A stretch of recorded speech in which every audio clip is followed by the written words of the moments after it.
나 혼자 끝내는 독학 러시아어 첫걸음 день 11 мне 23 года. 저는 23살입니다. 11번째 수업 시작하겠습니다. 자, 늘 그렇듯 핵심 문장 먼저 살펴볼게요.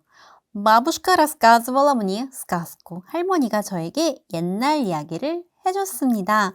여러분 드디어 여격이에요. 세 번째 격입니다. 3격, 세 번째 격. 일단 여격은 까무, 취무 라는 질문에 대답을 하고요. 보통은 무엇한테, 누구에게 라는 의미를 가지고 있습니다.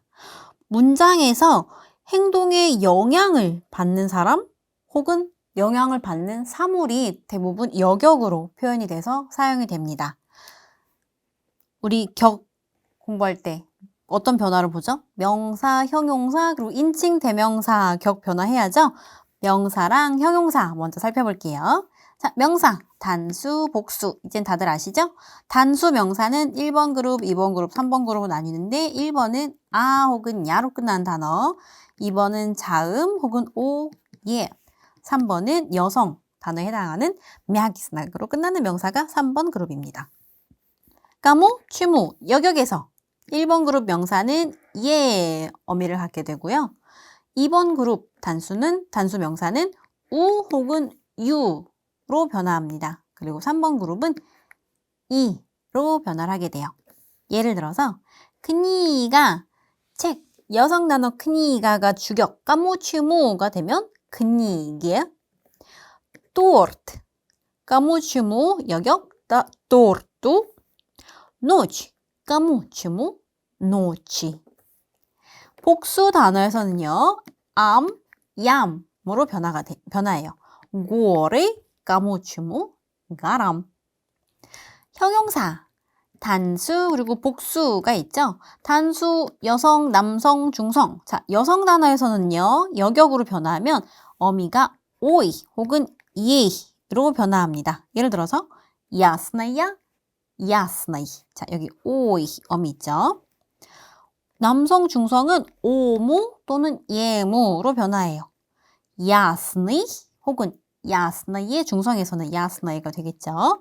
까무, 취무, 여격에서는 야스나무로 변화합니다. 그리고 복수, 야스니의 어미가 혹은 임으로 바뀌어서 야스니예 같은 경우에는 야스님라는 어미를 갖게 됩니다. 예를 들어서 Вчера я звонил другу. 저는 어제 친구한테 전화했습니다. 자, 누구에게 전화를 했습니까? звонил, 까무, 누구에게? 자, 친구, друг, 자음으로 끝나는 2번 그룹 명사이죠? 그러면 유로 바뀌어서 другу. Вчера я звонил другу. 두 번째 예문. Преподаватель советовал иностранным студентам. 교수님이 외국 학생들에게 조언했습니다. 까무, 주무, 까무, 여격. 까무.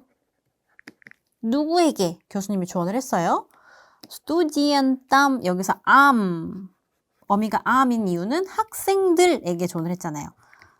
스투디엔떼. 복수 단어였기 때문에 우리 복수 명사 암냠. 자, 스투디엔땀. 그런데 이 명사를 꾸며주는 형용사가 있어요. 어떤 학생들이야? 이나스트란님. 자, 이 명사가 복수였기 때문에 형용사 또한 복수 여격으로 변화해서 иностранным студентам. Преподаватель советовал иностранным студентам. 인칭 대명사의 여격 변화 한번 살펴볼게요. Я, ты, он, она, мы, вы, 아니가 여격으로 변화하면 мне, тебе, ему, ей, нам, вам, 그리고 им이 됩니다. Он обещал мне. 그가 제게 약속했습니다. Антон пел ей 세레나도. Антон pел ей 세레나도. 안톤이 그녀에게 세레나데를 불러줬습니다. Он часто смотрит фильм по телевизору. 그는 자주 TV로 영화를 봅니다. 자, 우리 여격 변화에 대해서 우선 살펴봤고요. 이번에는 여격이 언제 활용이 되는지 자세히 설명을 드릴게요. 첫 번째는 나이예요. 나이를 표현할 때 여격을 대부분 사용을 합니다. 나는 뭐 30살이야. 나는 12살이야. 내가 주격이 되어야 할 것 같지만 그렇지 않아요. 이 나이가 가리키는 대상, 내가 됐든 그가 됐든 이 나이를 가리키는 대상이 여격으로 표현이 됩니다. 예를 들어서 ему 30 лет. 자, on이 여격, 까무, 취무 여격이 되면서 예무로 변화한다고 방금 이야기했었죠? ему 30 лет. 그는 30살입니다. Москве 878 лет. 모스크바는 878년이 됐습니다. 모스크바에 이것도 이만큼의 나이를 먹은 대상이 누구예요? 모스크바예요. 모스크바. 아로 끝나는 1번 그룹 명사이죠. 여격에서는 예 어미를 갖게 돼서 모스크바에 878 лет. 지금은 878에서 또 몇 년이 추가가 되었을 거예요. 모스크바에 878 лет. 나이를 이야기할 때 꼭 여격으로 변화한다. 이거 기억하시고요. 여격이 전치사 뽀와 함께 사용이 되기도 합니다. 자, 전치사는 뽀라고 적지만 대부분 발음을 할 때는 빠로 발음을 하셔야 되고요. 그렇다면 전치사 뽀와 여격은 언제 사용이 될까요? 무엇을 통해서, 무엇으로 해석이 되는 경우 뽀와 여격이 함께 사용이 됩니다. 행동이 어떠한 매체를 통해서 이루어질 때 그때 이 뽀 여격이 사용이 돼요. 예를 들어서 смотреть, слушать, 듣다, звонить, отправлять. 이 행동들 전부 우리가 그냥 보거나 그냥 들을 수도 있지만 무언가를 통해서 볼 수도 있는 거잖아요. 이게 그냥 이렇게 설명을 드리면 어렵지만 예문을 보시면 좀 더 바로 이해하실 수 있을 거예요. 자, 전치사 뽀 묻고요. 다음 여격으로 변화해서 바로 예문 살펴볼게요. Он смотрит фильм по телевизору. 그는 TV로 영화를 봅니다. 여기 한 번에 이 한 문장에 여러 가지의 격이 사용이 됐어요. 이걸 한번 분석을 해볼게요. 그가 무엇을 하고 있어요? Он смотрит. 자, 이제 동사에서 질문들이 쭉쭉 나갈 거예요. что он смотрит? 무엇을 보고 있어? film. 자, 대격이죠. почему? 뭘로? 지금 보는데, 영화를 보는데 뭘로 보고 있어? 지금 어떻게 보고 있어? по телевизору. по телевизору. 주격에서는, 원형에서는 телевизор. 자, 자음으로 끝나는 명사이죠. 이 자음으로 끝날 때는 2번 그룹 명사는 여격에서 우 어미를 갖게 된다. Он смотрит фильм по телевизору. 두 번째 예문. слушать радио. 자, 음악을 듣는데 음악을 라디오를 통해서 듣는다. 이 라디오라는 매개체를 통해서 듣는다. Я слушаю музыку по радио. Я слушаю музыку по радио. 라디오는 일단 외래어라 격 변화를 하지 않고요. 그대로 오로 남아있고요. 이것 또한 분석을 할 수가 있어요. 내가 무엇을 하고 있어요? Я слушаю. 우선 주격과 이제 핵심, 문장의 핵심이 되는 주격과 행동을 먼저 찾고요. 여기서 이제 질문 쭉쭉 할 거예요. Я слушаю. 또 지금 무엇을 듣고 있어? 대격이죠. музыка 대격이 되면서 어미 우를 갖게 돼요. Я слушаю музыку. 뭘로? почему? по радио. 라디오로 음악을 듣고 있습니다. звонить по мобильному телефону. 원형은 мобильный телефон이 되겠죠. 그래서 여격으로 변화하면 телефону мобильному 이런 어미를 갖게 됩니다. 마찬가지로 Он звонил. 그가 전화했었어요. 까무. 누구한테? 누구한테 전화했었어? мне. 나한테. 뭐냐? 뭘로 전화했었는데? 뽀, 취무. 어떻게 전화했었어? 이것은 이제 여기 명사로 가야 되겠죠? 뽀, 취무. 뽀, 텔레포노. 근데 이 핸드폰이 어떤 핸드폰이야? 모바일 폰이야. 뽀, 모빌노무 텔레포노. 이 형용사는 텔레폰을 꾸며주는 형용사이기 때문에 텔레폰의 성, 수, 그리고 격에 맞춰서 변화를 한 거예요. 뽀, 모빌노무 텔레포노. Отправлять по электронной почте. электронная 원형이에요. почта 이메일이죠. 아로 끝나는 1번 그룹 명사이고요. 때문에 형용사도 야라는 어미를 가지고 있습니다. 자, я отправляю. 제가 보냅니다. 보내. 무엇을 보내요? что он отправляет. 대격이죠. 자, písimo 2번 그룹 명사는 대격에서 어미 변화가 없어요. 심지어 이거는 사물이기 때문에 я отправляю písimo 무엇을? 편지를 보내는데 이 보내는 걸 어떻게 보내고 있어요, 지금? 취무 어떻게 보내는데 почте. 자, почта가 여격이 되면서 어미 예를 갖게 되는 거예요. почте.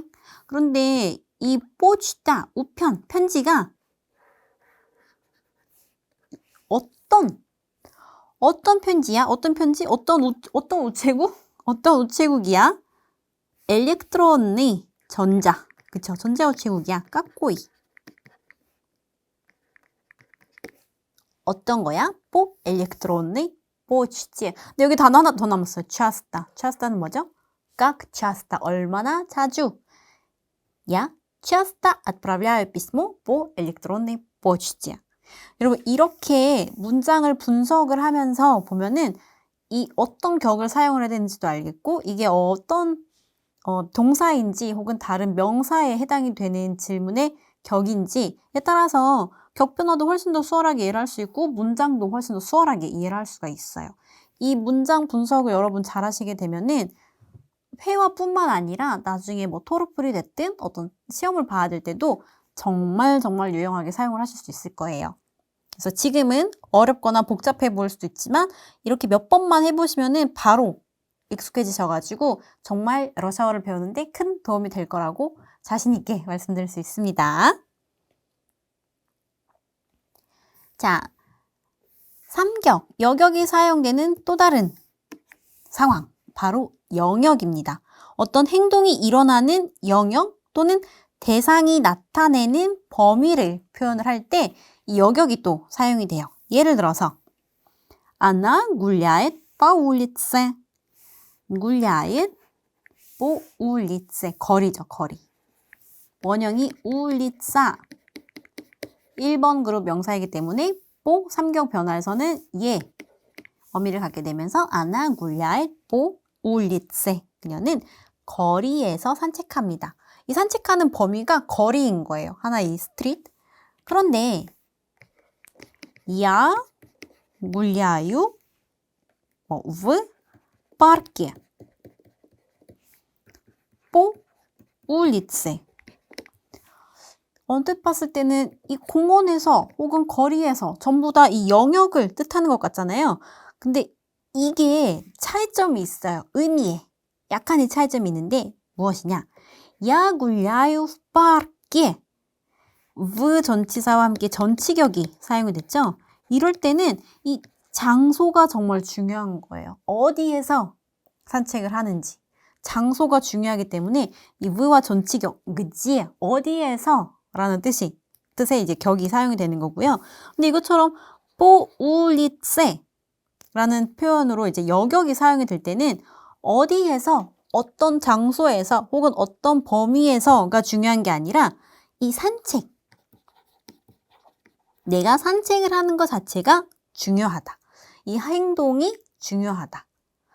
산책을 하는데 여기저기 뭐 돌아다닐 수도 있고, 뭐 딱히 이 공원이란 의미보다는 거리에서 그냥 여기저기 거닐고 있다, 돌아다니고 있다. 이런 의미로도 사용이 됩니다. 자, 또 다른 예문 한번 살펴볼게요. Скоро будет экзамен по русскому языку. 곧 러시아어 시험이 있습니다. 자, 영역 뜻하죠? 어떤 과목인지, 어떤 시험인지. У меня много учебников по математике. 저에게는 수학 교과서가 많습니다. учебники 어떤 교과서야? 어디에 해당이 되는 이 교과서들이야?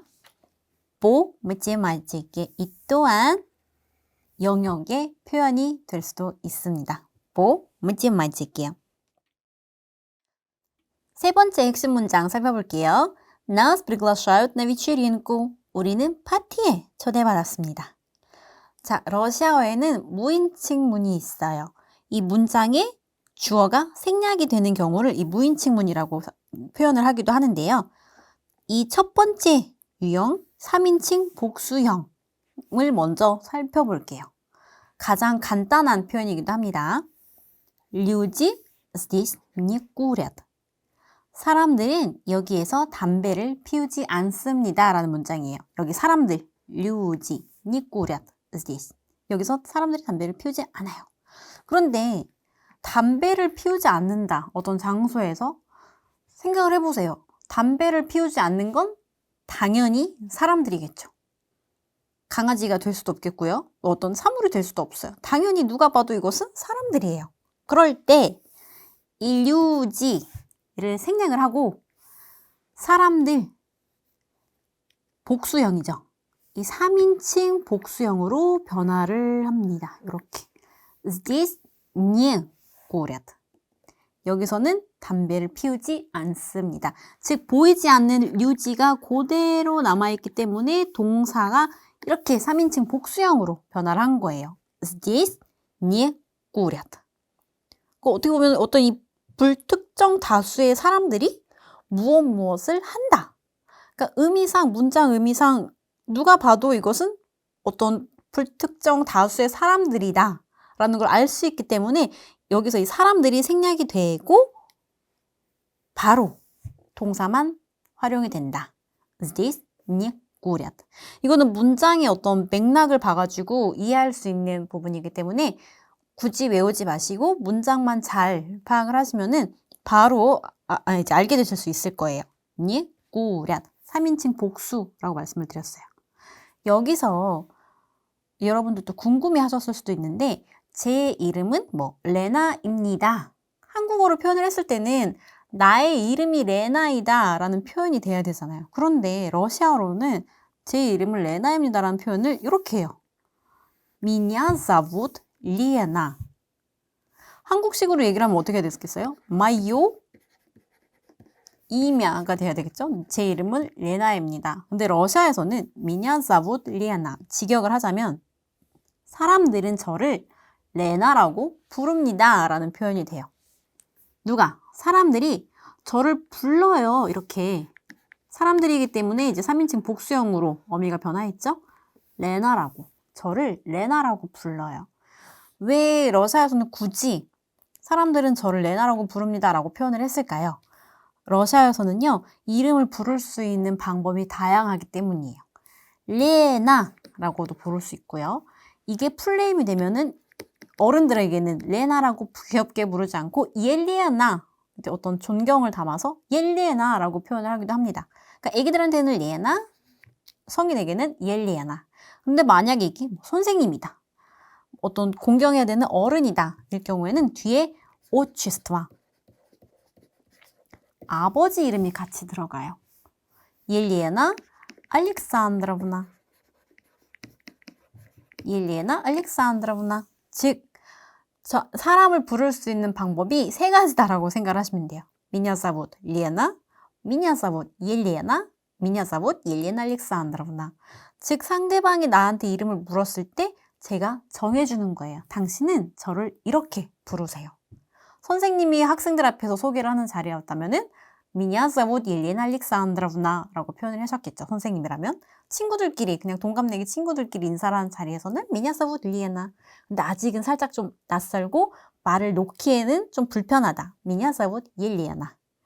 때문에 러시아에서는 zовут 를 사용을 하게 되는 거고요.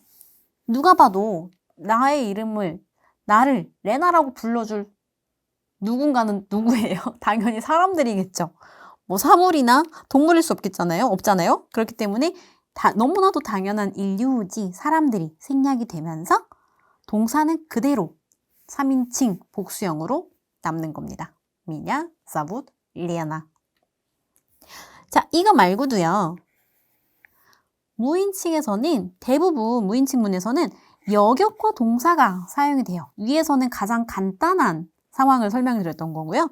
무인칭문에서는 여격과 동사가 함께 사용이 된다. 예를 들어서 여격 더하기 호추사 원하다, 스피사 잠이 오다, 흐바따이에 충분하다, 슬리에도 무엇을 해야 옳다, 혹은 비지옷. 이것처럼 이 동사 호추사, 스피사, 흐바따이, 슬리에도, 비지옷 이런 동사들은요. 이 행동이 이 주어의 의지와는 상관이 없어요. 그렇죠? 나의 의지와 나한테 달려있는 일이 아니고 자연적으로 이루어질 때 앞에 이 단어를 여격으로 사용이 됩니다. 이때 문장 안에 있는 주어는 아노이기 때문에 동사는 3인칭 단수로 표현이 돼서 여기 이미 이렇게 변화를 해가지고 테이블을 적어드렸죠. 3인칭 단수로 표현이 됩니다. 예를 들어서 Мне хочется пить. 나는 물이 마시고 싶습니다. 다른 표현으로는 Я хочу пить 라는 표현도 되겠죠. 나 물이 마시고 싶어. 혹은 Мне хочется пить. 의미는 똑같아요. 뜻도 같아요. 그런데 어떤 차이가 있냐? 조금 직설적이냐? 조금 덜 직설적이냐? 이 차이라고 말씀을 드릴 수 있을 것 같아요. Я хочу пить. 물이 마시고 싶어. 굉장히 직설적이죠? 그런데 살짝 조금 더 부드럽게 표현하면 Мне хочется пить. 물이 마시고 싶은데 이런 의미가 살짝 조금 달라진다 라고 설명드릴 수 있어요. 다른 예문 살펴볼게요. 나타샤 всегда везет. 나타샤에게는 늘 운이 따릅니다. 자, везет, 운이 따른다. 나타샤의 의지와는 상관이 없죠. 자연적으로 운이 따르는 걸 뜻해요. 때문에 나타샤 всегда везет. 나타샤에게는 늘 운이 따릅니다. 마찬가지로 스피츠 잠이 오다. 내가 뭐 졸려라 해가지고 졸릴 수 있는 것도 아니고 잠이 와라 해가지고 잠이 올 수 있는 것도 아니고 나의 의지와 상관이 없기 때문에 잠이 온다. мне спится 혹은 мне не спится 라는 표현으로 대부분 사용을 하겠죠. 잠이 안 온다. 뭐 불면증이야. мне не спится. 잠이 오지 않아. 이런 식으로 앞에 단어가 여격으로 변화를 해서 사용이 됩니다. 과거형은 자, 우리 아노가 문장 안에 숨어 있다라고 말씀을 드렸죠. 때문에 과거형 동사에서도 아노 형태로 바꿔주셔야 돼요. 과거형 아노는 끝이 로로 끝난다 라고 말씀드렸죠. 때문에 хотелось, спалось, хватало, следовало, везло 라는 표현이 완성이 되는 겁니다. Мне холодно. 저는 춥습니다. 이것처럼 문장에 부사가 해당이 되는 어떠한 무언가 혹은 누군가는 여격으로도 표현이 됩니다. 이거는 다른 말로는 부사가 여기 뒤에 따라오는 이 부사가 동사 역할을 할 때 주어의 의미를 가진 그 누군가, 무언가, 문이야. 그렇죠? 이 주어의 의미를 가진 단어가 주어의 의미를 가진 단어가 여격으로 변화를 합니다. 그런데 여기서 보시면은 동사가 없다. 자, мне жарко.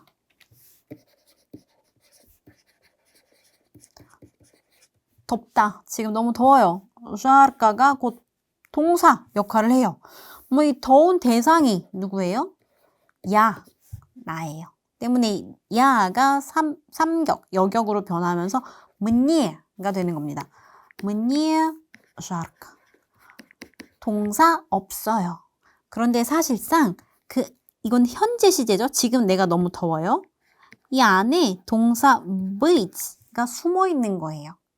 이 beit라는 동사는 혹시 기억나실까요? 우리가 beit라는 동사 변화할 때 언제였죠? 미래 시제에서 우리가 동사를 변화했었어요. will, 그쵸? 무엇 할 것이다.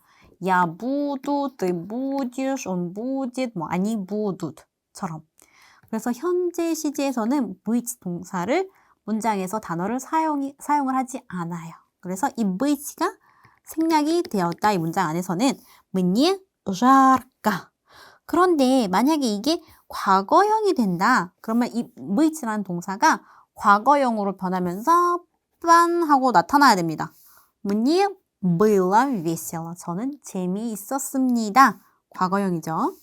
그런데 여기서는 문장 자체에는 주어가 없기 때문에 여기에 숨어있는 주어는 оно이다. мне было весело. 미래. мне будет трудно. 마찬가지로 оно가 숨어있어요. мне будет трудно. 이런 식으로 мне жарко, мне было весело, мне будет трудно. 처럼 문장을 만들어서 사용을 하시면 됩니다.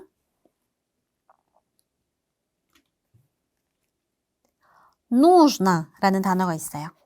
нужно. 필요하다. 무엇이 필요하다 라는 뜻을 가진 부사입니다. 이것은 자, 예문을 먼저 살펴볼게요.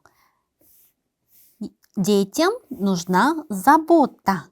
아이들에게는 배려가 필요합니다. 자, 이 필요하다. 무엇이 필요합니까? 이 필요한 것이 곧 주어가 돼요. забота. 그런데 이거를 필요로 하는 대상은 아이들이죠. 이 필요로 하는 대상은 여격으로 변화를 해야 합니다. детям нужна забота. 주격으로 표현되는 단어가 забота이기 때문에 이 명사에 맞춰서 нуж나가 변화를 할 거예요. нуж은 남성, нужна 오로 끝나죠? 중성, нужна 여성, нужны 복수입니다. 이 단어들 또한 속에는 beit라는 단어가 숨어 있어요. 아까 위에서 말씀드린 것처럼 마찬가지로. 그런데 과거가 되면은 이 beit가 나타납니다. 과거 형태로 혹은 미래 형태로 beit가 문장에 등장을 하기 시작해요. 예를 들어서 ему нужен был зонт. 그에게 우산이 필요했었습니다. 자, 여기서 필요한 것이 무엇이에요? zont. 우산이 필요했어요. 이 단어가 곧 문장의 주어입니다. 때문에 동사는 이 주어에 맞춰서 변화를 해야 되겠죠? 남성 2번 그룹으로요. нужен был. 이 필요로 하는 사람이 누구였어요? 그였습니다. 그가 필요로 했어요. 때문에 이 그 오는 예무 여격으로 변화를 한 거예요. 미래 시제에서는 учителю нужна будет помощь. 선생님에게 도움이 필요할 것입니다. 도움이 필요해요. помощь. она. 여성 단어입니다. 미약계산으로 끝나는. 때문에 нужна 이것 또한 여성으로 변화를 했죠. 동사 будет 미래형이에요. учителю 누구한테? 선생님한테 선생님한테 이게 필요하다. 3격 여격으로 변화해서 учитель 어미가 you로 변화한 겁니다. учителю нужна будет помощь. 선생님에게 도움이 필요할 것입니다. 회화 한번 살펴볼게요. Марина, что ты делаешь? Я выбираю подарок для Ольги. У нее скоро день рождения. А кто Ольга? Это моя подруга. Мы познакомились в школе. Сколько ей лет? Ей будет 23 года. 자, 여기서 сколько ей lет 한번 살펴볼게요.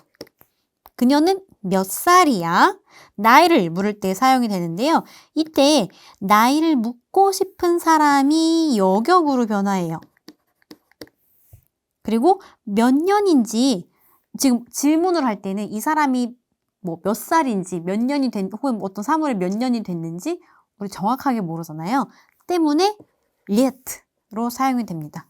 let 단어가 생소하실 수 있어요. 한번 언급했던 것 같은데 곧 1년 2, 3, 4년은 고다 그리고 뭐 5살 이상 5년 이상이 된 것에는 let를 붙입니다. 때문에 질문에서는 сколько ей лет? 어떤 불특정 다수를 뜻한다 라고 생각하셔도 돼요. сколько ей лет? 몇 살이야? ей будет 23 года. 마찬가지로 이 나이가 해당이 되는 대상은 여격으로 변화를 한 거예요. 아나 인칭 대명사가 3격이 되면서 예이가 되는 겁니다. ей будет 23 года. 끝이 3으로 끝나기 때문에 고다 단어가 사용이 된 거예요. 예, будет 23 года. 자, 우리 이번 수업에서는 여격, 세 번째 격이죠. 까무, 취무 살펴보았고요. 격을 배울 때 우리 항상 하는 거, 명사, 형용사의 여격, 어미 변화, 인칭, 대명사의 여격 변화에 대해서 살펴보았습니다.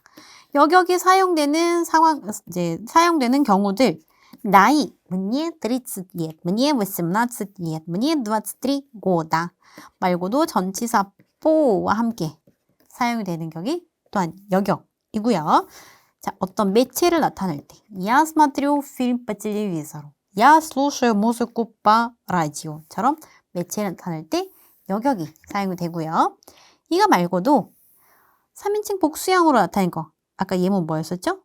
Здесь не курят, меня зовут Lena처럼 3인칭 복수형이 사용이 되는 문장들이 있었어요. 당연히 어떤 주어가 생략이 되는 당연한 주어가 누가 봐도 사람일 때 이때 생략이 되면서 이 단어는 3인칭 복수형을 띠게 되고요. 여격 더하기 동사, 즉 이 행동이 나의 의지와는 상관없을 때 동사가 그때 여격을 사용하게 됩니다. Мне не спится. 예를 들어서 잠이 오지 않아.